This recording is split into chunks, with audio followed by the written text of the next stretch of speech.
I turned myself into a pickle! I'm Pickle Rick! Destiny's gone and turned itself into a pickle.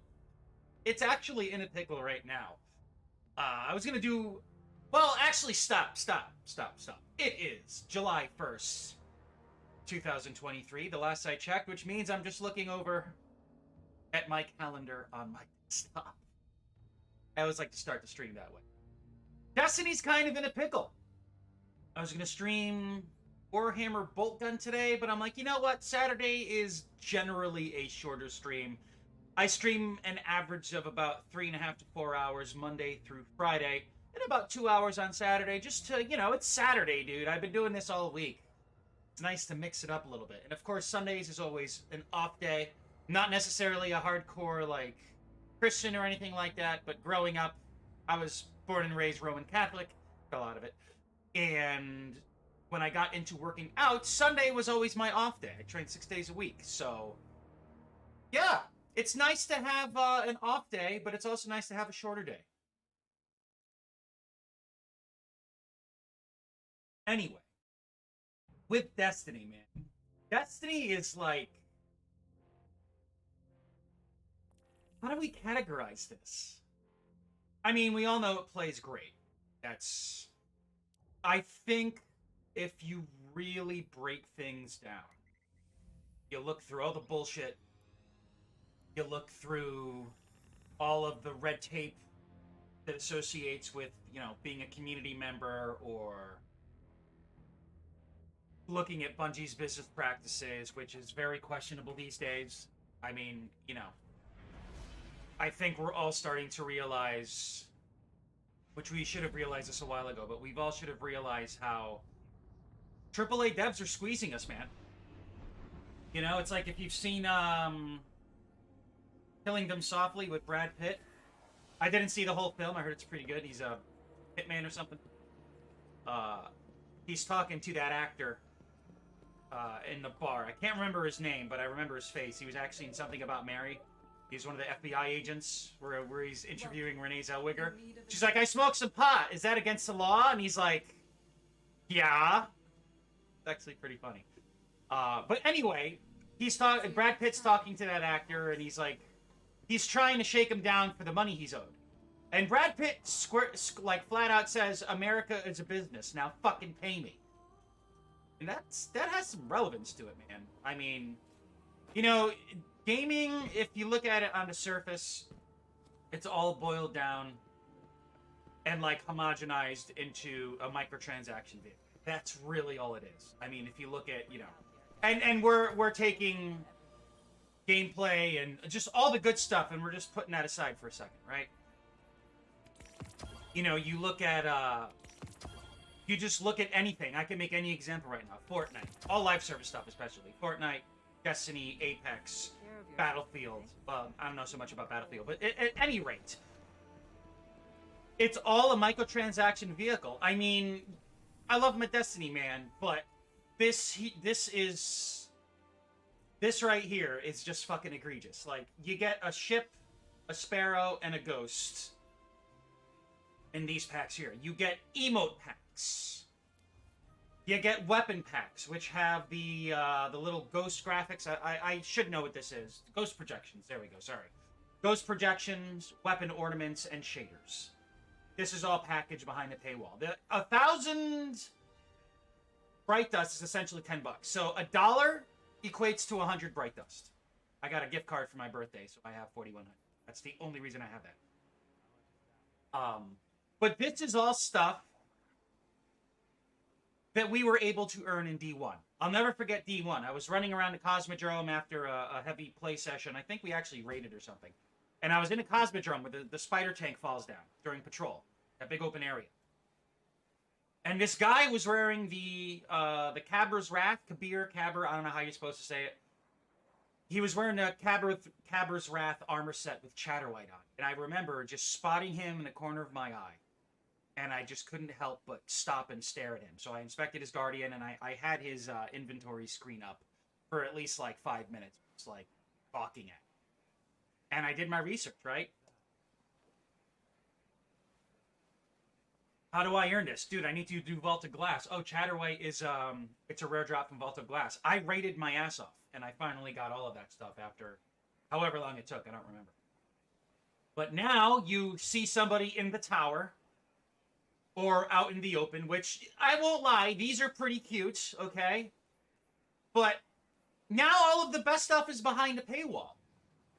So we look at that aspect of Destiny, right? Let's go jump straight into Destiny. We look at Destiny as a microtransaction vehicle. And then now we look at all the grindy stuff we have to do, or all of the story missions that we have and how lazily they are implemented. And it's not just Destiny that's doing this. It's all these other games. And it's gotten pretty ridiculous, man. You know, I can go on and on about this, and my brain is trying to think of a dialogue path to take in order to, like, convey all this stuff. But when you look at a lot of games out there, I love this thing.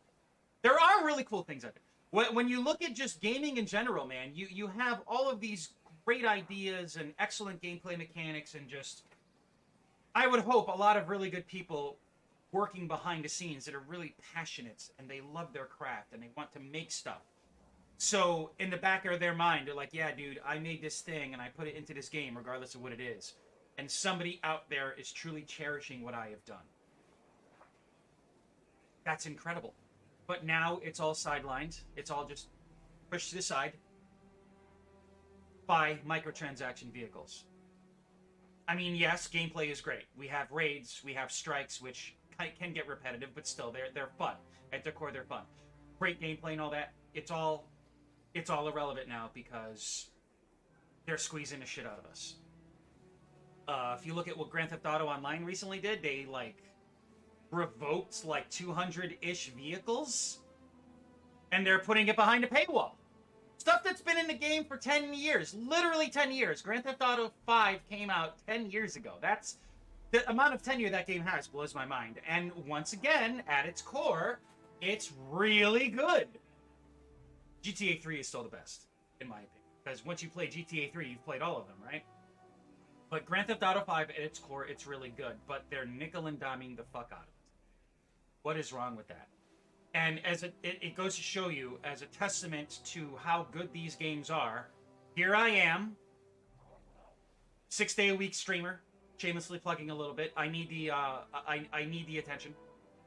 I need the visibility. But here I am today. I was thinking, oh, Destiny, this and that, right? We're definitely... I'm not just going to sit here and talk all day. But this morning, I woke up a little late, begrudgingly, of course, but I woke up and I was like, what do I want to stream today? I was like, well, I did Friday the 13th yesterday. Should I do some retro arcade stuff? Nah, I'll stick with that later. I want to do Warhammer, but I'm loving Warhammer, but I want to... You know what? I'm going to go dive into some Destiny. I'm still sitting here playing this and complaining about it. That goes to show you how much I love this game. I genuinely love playing this game, man. But with the... Oh my god, there's little babies on him. Oh, look at that. There's little fallen babies. I just realized that. Yeah, fallen babies. No, those are Covenant babies, man. It just sucks that as an avid player and fan of this franchise, I'm still here knowing that, as my stream title says down below, it needs to sober up, man. You know, I understand that games development is super expensive. I mean, I was just listening to Spawnwave. Shout out to him, he's great. Him and RGT85 and Modern Vintage Gamer, 3 of my favorites. Shout out to you guys. They were talking about the litigation that just ended over the Microsoft acquisition of Blizzard. Activision Blizzard. And they talked about how development costs for Horizon Forbidden West was like $200 million. Like, that's insane, dude. Like, take Horizon Forbidden West and compare it to Grand Theft Auto 3. Because if it wasn't for Grand Theft Auto 3, we wouldn't have Horizon Forbidden West, right?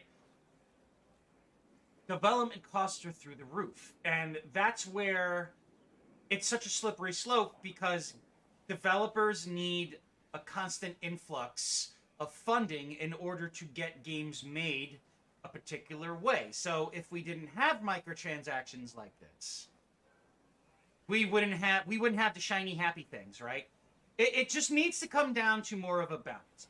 You know, I don't think developers respect this anymore. I should say publishers. Developers do, but it comes out to publishing, right? They still do know that if it wasn't for us gamers consuming their product, I hate saying product and consumers, but if it wasn't to us consumers consuming their product, they wouldn't exist. But now they're taking advantage of us. Everything's live service. Everything is license based, not ownership based. All due to convenience. There needs to be more of a balance. And developers, and even more so publishers and rights holders, need to respect us more as a whole. And I feel, I actually say, I think what would happen if there was far more of a balance, everybody would be happy. I mean, look at Tears of the Kingdom, right? It's a feature complete release. 10 million copies sold. They're not sweating it.